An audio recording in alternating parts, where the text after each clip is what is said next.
you ever felt like what you do doesn't really matter?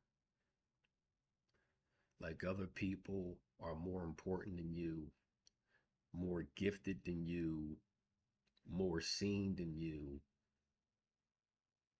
Well, the church in Corinth struggled with the exact same thing. They had some people who were there who was dealing with insecurity, self-esteem issues.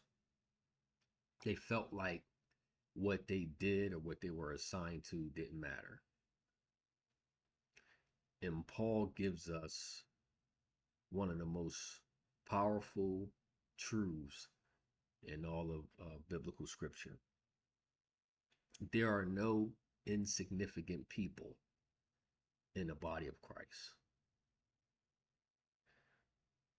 Regardless of what you do in church, out of church, whatever it is that God has called you to do, whatever gift that He has given you,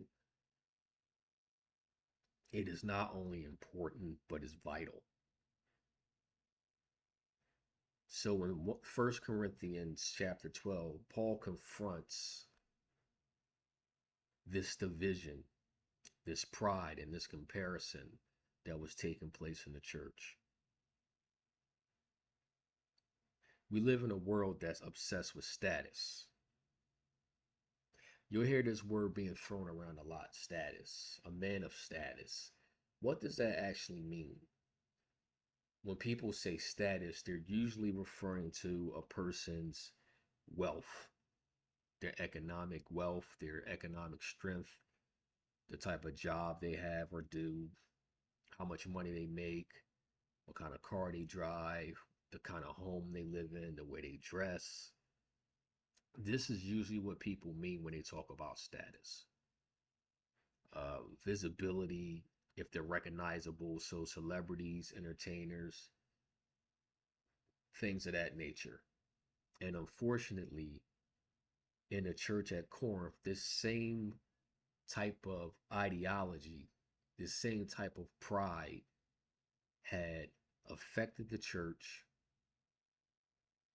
caused division in the church, and now Paul is forced to speak against it. Because many people in the body of Christ, many believers struggle with feeling overlooked and undervalued in their gifting.